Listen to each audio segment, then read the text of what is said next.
Hey, everybody, welcome back to this Friday Think Sales with Jeff Gunsberg and myself and Rob Dube.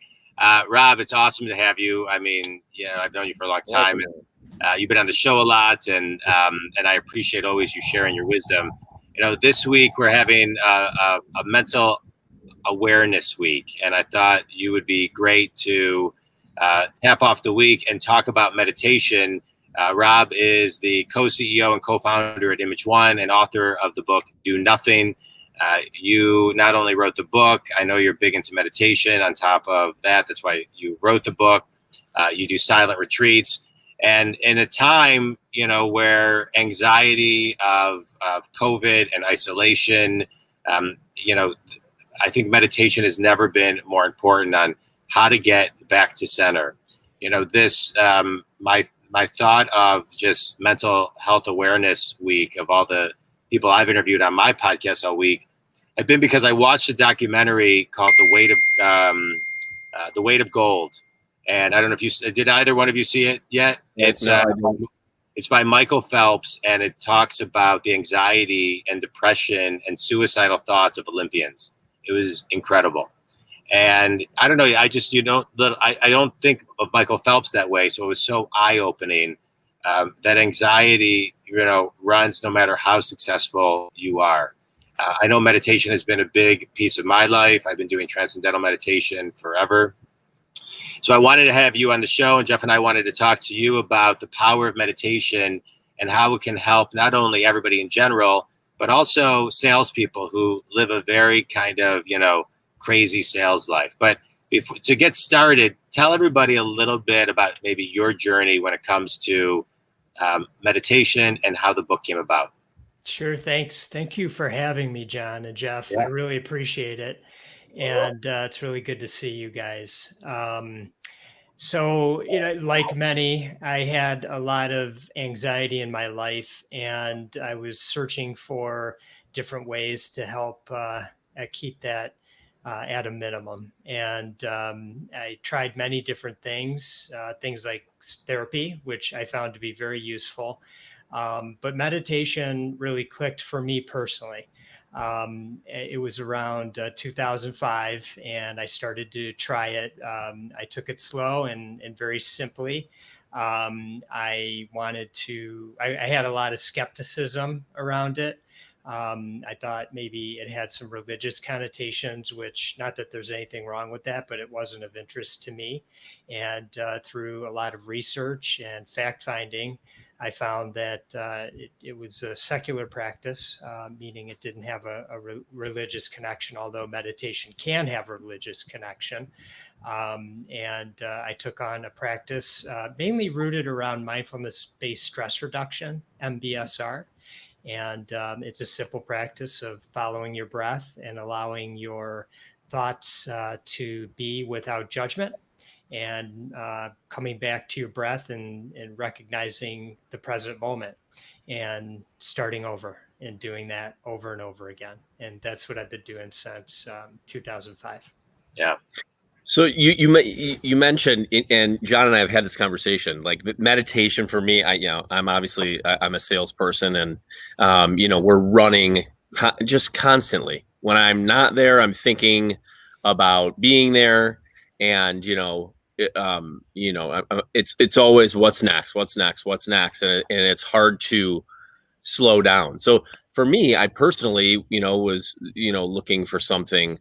And meditation intrigued me, and to this day, it still hasn't, quote unquote, clicked for me. When you said that, it kind of, that rang true with me.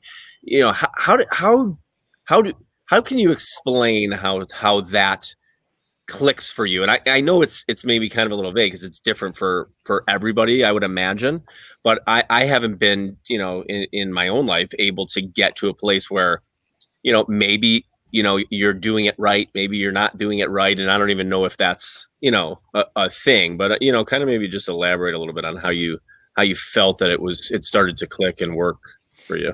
Yeah, I think actually that's a great question and a common thing that I hear.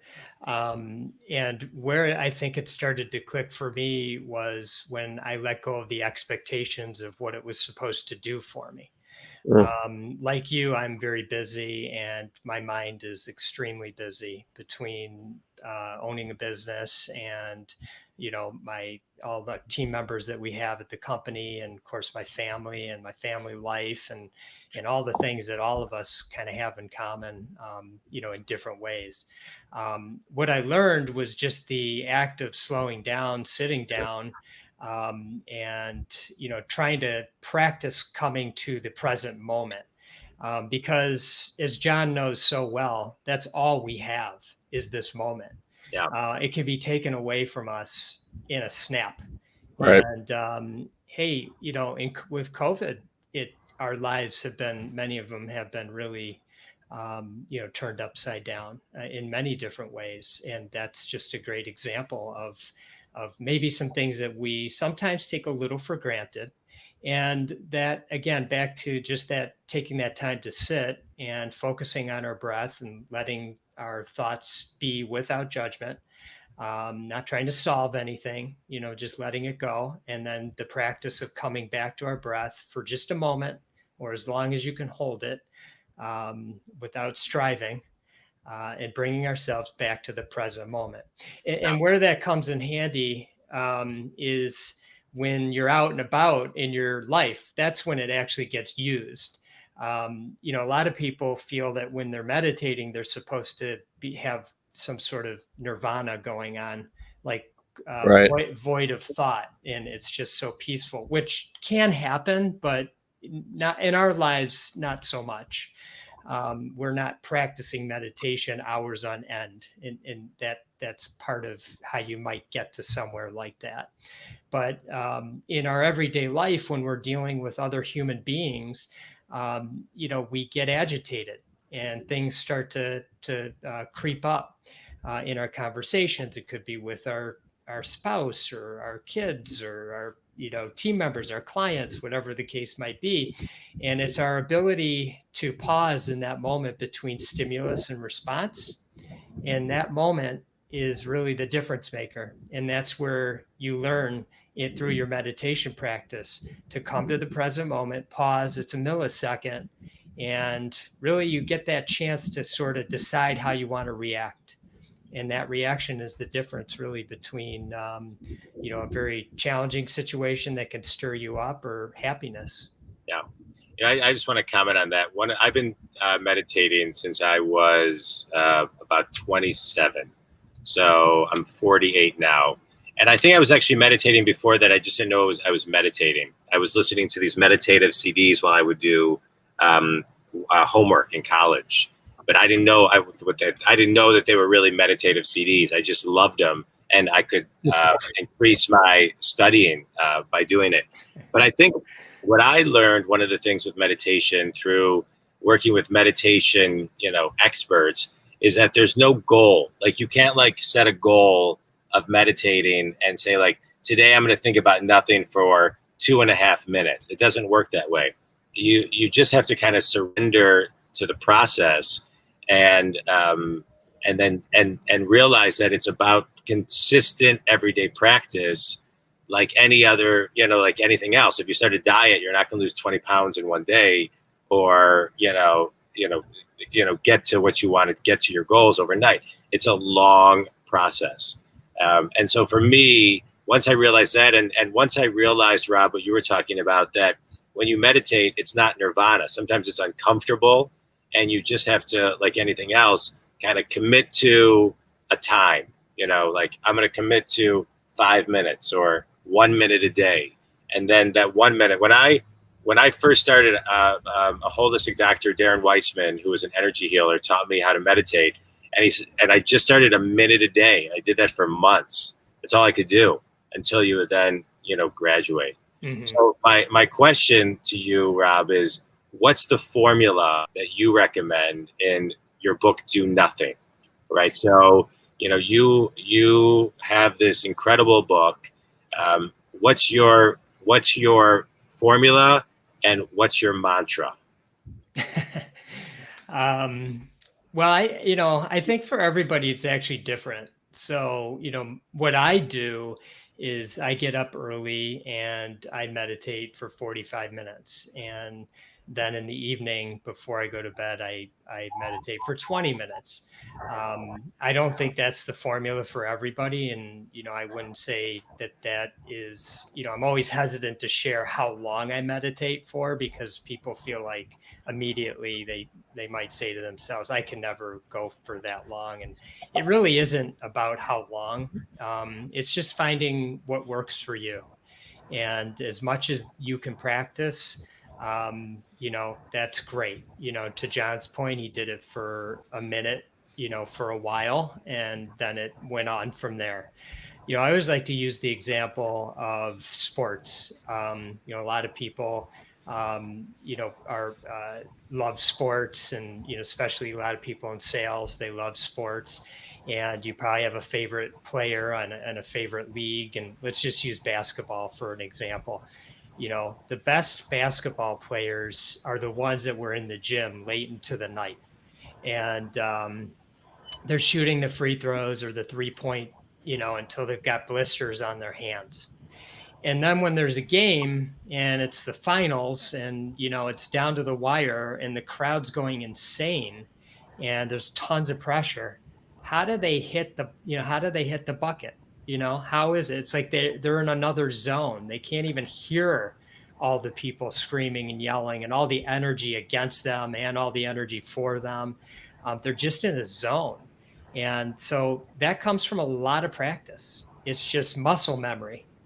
And it's the same thing with musicians, and you can go on down the line, and quite frankly, with salespeople. The best salespeople have a system, and they replicate it, and they show up and they do the boring stuff day after day after day. And the best ones get really, really good at it, and they know their system, and they thrive. And this is no different. Yeah. Do you so? Meditation is something that's, I think is a super beneficial thing. And, there was a period of time where I was able to do it for, you mentioned doing it for 45 minutes. John knows this. I can't sit still for 45 minutes. So, but, you have like these, apps, and my Apple Watch reminds me, to breathe. And there's all these things that are, kind of out there trying to push this, on. I know everyone's obviously different, but do you think, and by the way, I hear you guys both saying, and you've both said it numerous times, and you say it in your book, and in different interviews and things you've done, is practice. Practice.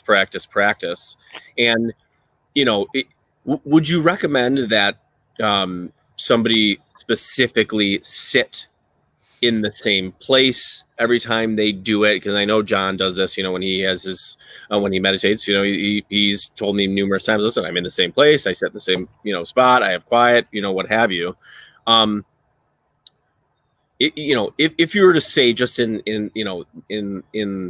just in the simplest way for people listening to begin or start, because I think it's important once you begin, that you would do it the same way based on what I hear. What would you say, and for, how long generally would you say, like, to start and get going with it? And, would you use an app? Would you not? Would you have quiet? What's just some simple things that people can understand maybe. Yeah, if you have a place, where you live that's quiet and comfortable, and that's ideal.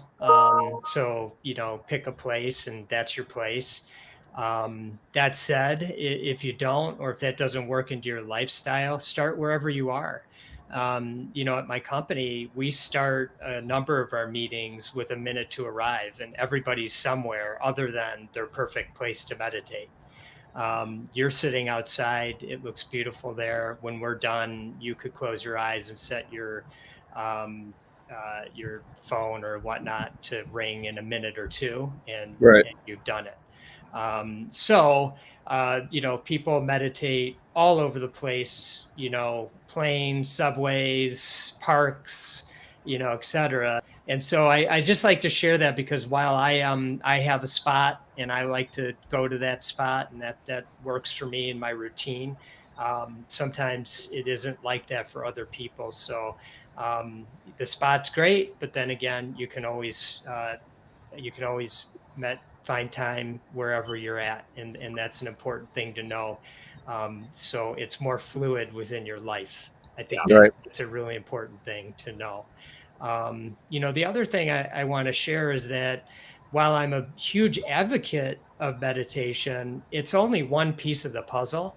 And so if people are looking for sort of like the silver bullet that's going to bring them some sort of zen in their life, um, this isn't going to be it. It's just going to be one piece of a number of things that we all know we should do, but have a hard time doing, like getting enough sleep and eating right and making sure to move on a regular basis and connecting with loved ones and expressing gratitude. Those are just like things, quick Sure. things. But there's a lot of things that make up a healthy and well-balanced life, and that can help us stay mentally strong. Yeah. Rob, I want to chat with you a little bit about what you were talking about. One of my favorite books is Michael Jordan. I can't accept not trying. I don't know if you ever read the book. No, Have you read the book? It's great. No, I haven't. And so one of the things he talks about in the book is mastering fundamentals and getting into the zone, and how he spends so much time practicing. And so when he was in that pivotal moment, he could completely zone out the entire crowd, and it was as if he was at practice. And so my question to you is, there's a lot of people who do yoga. People will say, well, how do you do yoga off the mat, right? How do you live your yoga? How do you live meditation? Meaning, how do you find those moments of silence in your day, or that moment of pause before, whether you're a salesperson, a CEO, anybody in a company, before you react, right? It's that pause before you react. And so how do you live it and incorporate it into your day to day? Well, I think through practicing the fundamentals, like Michael Jordan talks about, you start to notice your triggers, and you start to notice your physical reactions to things. And so when you're in a situation, say you're in a meeting, or it's let's just use that as an example. Say you're in a meeting at your company, and you start to notice and feel something arising. That's where you notice, you pause, and then you think about how you might react. And sometimes that means just not reacting at all. It means not saying anything. It means staying Right. on the sidelines, and letting it go at that moment, with that particular situation, and learning from it, learning what it feels like to walk away and not say anything. That's just a practice, and over time, as you practice these different things and notice how you feel and what the results are, then you get more confident. And so it goes from a 5-second thought process to a half a second thought process to a millisecond thought process. Yeah. And so that's where I think it kind of shows up. Right. And just to maybe just a little follow up on that, based on what you're saying, we had this analogy too. I was talking to somebody else about, if I was to stand behind the plate and have a major league pitcher throw a fastball at me, I would probably freak out. Right. It would just seem so fast. And it seems like what you're talking about is kind of, things start to slow down for you, and you're able to focus much more. And I think with salespeople, that's a huge benefit. I know you talked about some other things aside from meditation. There's a bunch of other pieces. What do you think are a couple other pieces that are super helpful to you in your life that maybe you could share? Yeah, well, just maybe if I could go back to some of the ones I mentioned, we call it the simple six at our company. And, good night's sleep is really important. We all know that at this point. We've heard enough about it. And so it's really being diligent about that, and knowing what your triggers are with sleep. And meditation helps you understand these things better, notice them better, I should say. So when you're getting in bed and it's a little later than you hoped, and you need 7 or 8 hours, or however much you need, and you start a show on Netflix, and where that's headed. That's headed to another 90 minutes before you actually go to sleep, and maybe an extra half hour before you can wind down and fall asleep. So it's 2 hours. And, you notice and you say, don't go down that road. You got to get a good night's sleep. This is going to make a big difference tomorrow. Eating, having proper nutrition, and whatever works for you, kind of finding that, what's best for your body. And just being, very aware of it. Doesn't mean you can't indulge and, enjoy and all those kinds of things. But, on a regular basis, just know how your body is affected by how you fuel it. And so that's a really important thing. Movement is important. A lot of people think they need to be at a gym and lifting weights and doing all, running marathons and doing all sorts of really extreme stuff, but you really don't have to. But we do need to move our bodies. So whatever works for you, get up, do a quick, do a walk a few times a day, move your body if you're sitting in your chair a lot, or if you're in the car a lot, just make it a priority. And being aware, your meditation practice brings that awareness to yourself, where you say, wow, I've been sitting for like 90 minutes. I haven't used the restroom. I haven't moved my body. I even forgot to have lunch. And, now I'm eating a bag of chips. It's just, it's one thing after another. Connecting with people is really important. Sometimes I don't think that's so much an issue with salespeople, but, for some people who are, introverted, they can really get in their own heads a lot. And so I think that's important to make it a priority. And lastly, and something that I think many people know is so important, and they feel so good when they do it, but so many people, you just forget on a regular basis. And it's the simple act of gratitude. And literally just taking a moment to write down, on a pad, or type in your computer, or whatever works for you, or just think about it. What are you grateful for? And it doesn't need to be this gigantic, thing. It's a little thing. It could be the sun shining. It can be the grass underneath your feet. It could be anything as simple as that, or the wonderful deal that you closed yesterday, and how kind the purchasing agent was with you, or what a great process it was, whatever it might be, taking time to recognize and express that gratitude. It's so important. And all week, my interviews all week have echoed that: gratitude, gratitude, gratitude.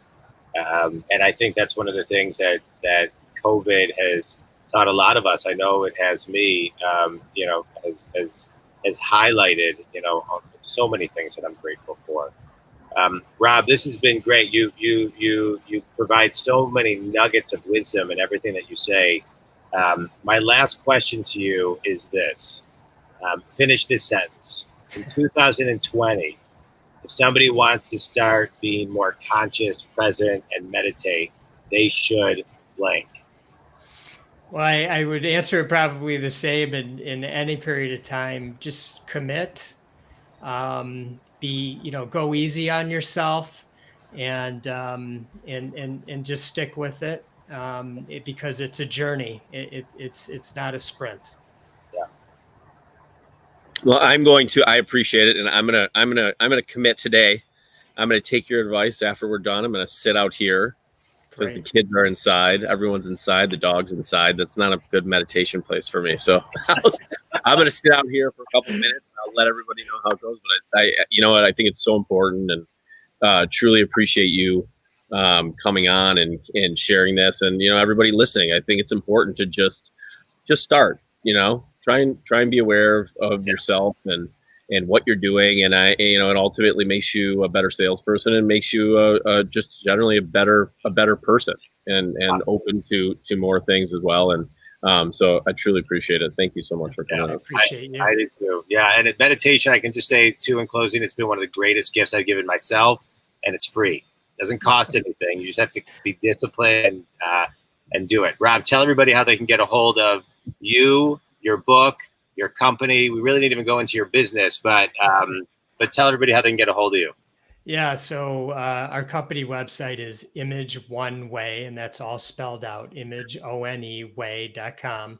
The book is at donothingbook.com, and that's a great way to get in touch with me. And love to hear from anybody, and I'm always happy to take any amount of time out of my day to talk anything through with you. So feel free to reach out anytime. I love hearing from people. Great. Rob, thank you so much. Thank you guys for having me. I really appreciate it. Yeah, grateful for you and your time. Jeff, you as well. Thanks, guys. Absolutely. You too. All right. All right. Have a great day. Have a great weekend, guys. All right. You too. Thanks.